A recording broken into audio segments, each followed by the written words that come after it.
Please stand as you are able for the reading of the Gospel. A reading from the Holy Gospel of Mark, the 5th chapter.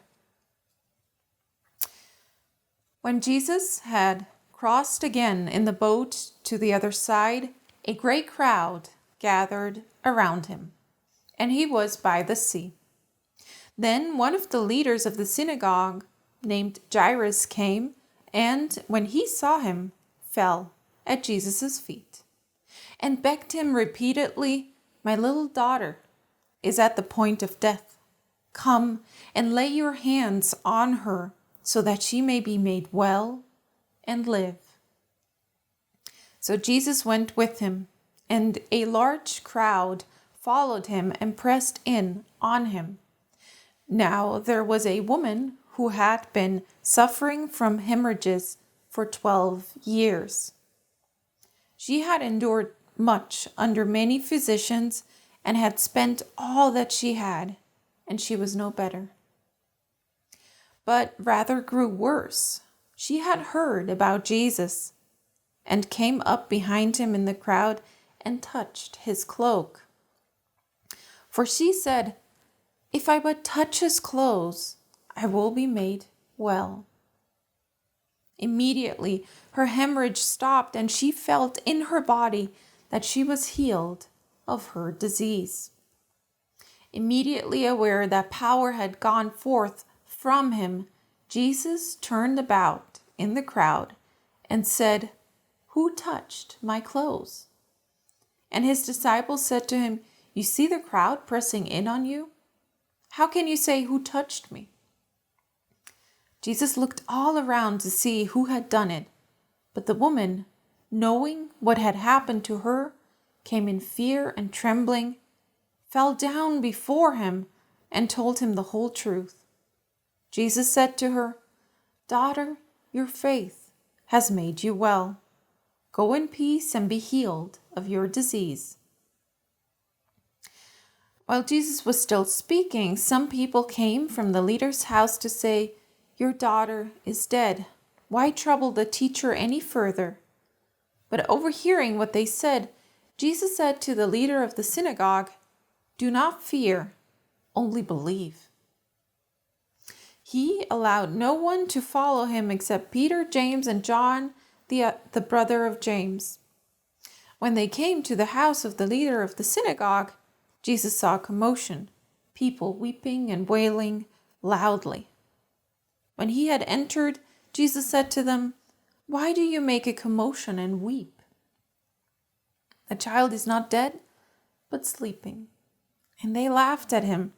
Then Jesus put them all outside and took the child's father and mother and those who were with him and went in where the child was.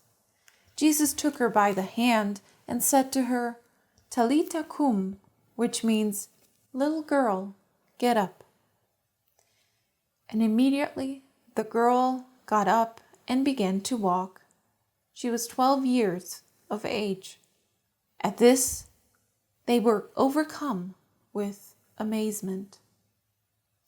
Jesus strictly ordered them that no one should know this and told them to give her something to eat. The Gospel of the Lord. Please be seated.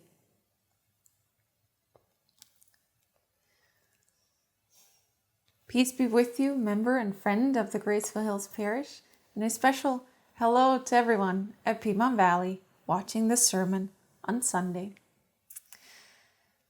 A call to 911. Come as quickly as you can. There's a child, a young girl, who is dying. The address is given and the ambulance sent. There's not much time, and the first responders are on their way in the ambulance. It has to go fast. Medical aid is administered because the life of the girl has to be saved. This might be how it would go today when Jairus sends out a call for help for his daughter. Jairus is either the president of the local synagogue or one of its 7 leaders. He has a deep trust and hope that his call out to Jesus is met with Jesus responding and coming to the daughter's aid to save her life. And Jesus does go with him. On the way to the girl, Jesus is walking through the crowd, but delayed by a woman who has been suffering from hemorrhages for a very long time.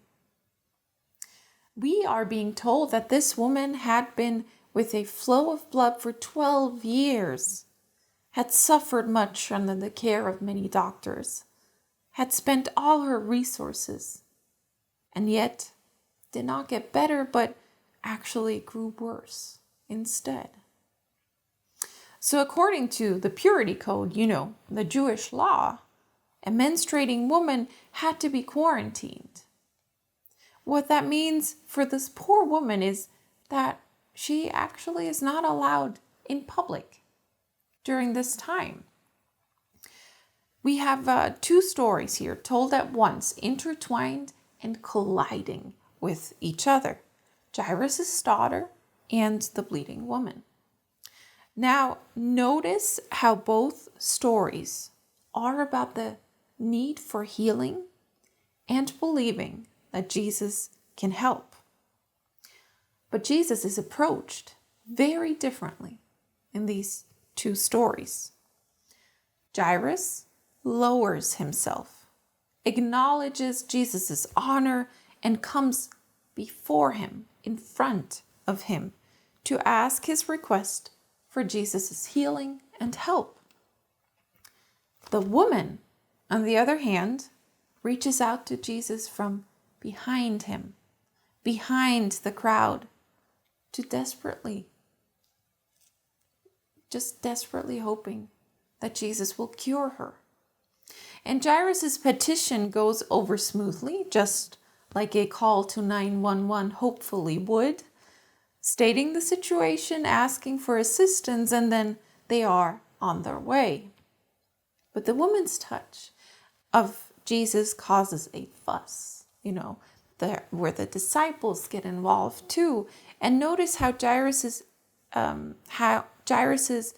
addresses Jesus directly, as is appropriate for male equals, while the woman talks only to herself. In verse 28, for she said, "If I but touch his clothes, I will be made well." For she said that to herself. In other words, this text is painting a portrait of two people who represent the opposite ends of the social spectrum. Jairus is the head of both his family and the local synagogue, and the woman is nameless, homeless, childless, alone, and impure by the standards of the law. But when Jesus and the woman make contact, at that moment, the power dynamics of the story begin to be reversed. With Jesus, it is all flipped on its head. Because her body, the woman's body, is healed, which is actually the opposite of what a Jewish audience would expect. The people in the crowd and even the reader would expect for her to be told off, or that Jesus would be now considered impure after touching her, after the contact. In the healing, the text tells us that power had been transferred from Jesus onto the woman. What is happening here? Is this magic? Is Jesus like a crystal that you can touch and it gives you power? No, we don't believe that, right? Not a magical transaction happens. But this is how Jesus will change society, by reversing roles. Characters who represent opposite ends of the social spectrum are colliding, and social reversal is to come. Jesus wants to know the face, the person who caused him to feel power go away from him. Now, not to scold her, but because Jesus wants to know the face of the poor and the ones in need.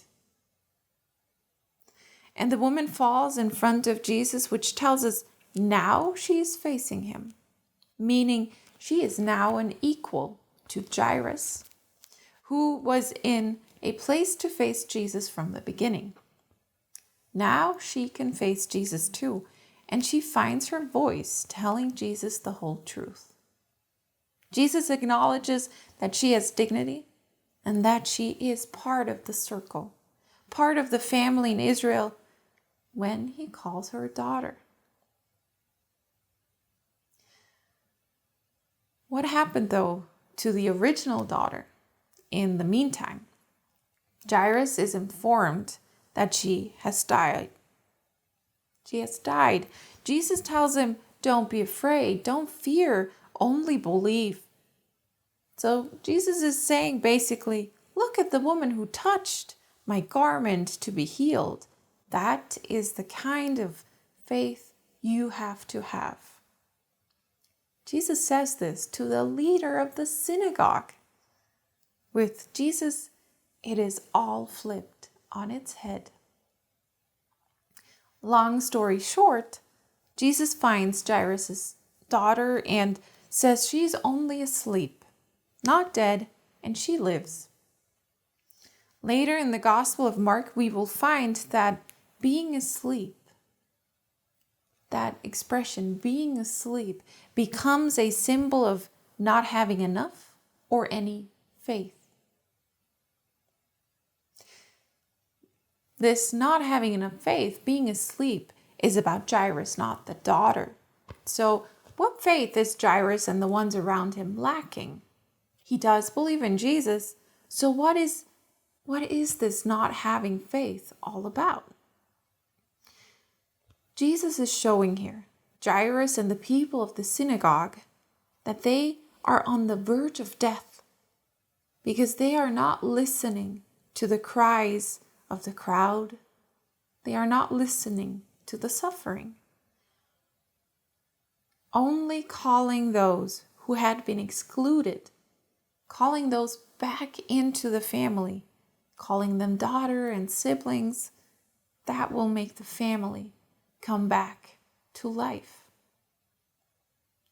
Jesus makes a point again and again that we should not think of people as unworthy, as unclean, or determine who is worthy and who isn't. And here in this text, Jesus shows his respect for women. I could talk to you all day about our gospel text today and what it all has to say. There's so many layers. For example, that Jairus is called by name at the beginning, and the woman is just called woman. But at the point where she gets healed, it's turned on its head, and Jairus is all of a sudden being called the leader of the synagogue until the end of the story. And she, the woman, is called daughter. So there's lots to say. It's a fascinating text, but I want to make a personal remark on this text now. It is important to me because today, and I mean today, June 27th, is my 1-year anniversary of my ordination. Last year, I was ordained. I don't have to tell you that there have been leaders who did not think women should be ordained. It is sad that women were pushed away from becoming pastors. The crowd, the faith leaders, the people around the woman who have been bleeding for years did not want to touch her and pushed her away too. Jesus shows us in the text that their faith community can only be healed and become a family if they turn to people like her instead of away. I feel from so many of you that you do turn to me, and I feel like part of the family. So thank you very much for that. I'm sad and disappointed, of course, that there are certain denominations who still don't ordain women. Isn't it sad that there are people who think God does not call women into ministry. Some people might use one sentence of the whole Bible to justify it instead of looking at Jesus' ministry as a whole, like today's text that tells them, stop excluding, stop thinking in terms of who deserves what and who is clean or unclean, worthy or unworthy, and instead listen to the pain of the crowd, the excluded ones, and invite them back into the family. So we can be one body, be made well and live. The fate of the ones who have is connected to the ones who have not. That's why I said these stories are colliding. Only by sharing grace with the ones who have not can the ones who have be made well and live. Jesus wants to know the face of the poor and the ones in need because he came for them.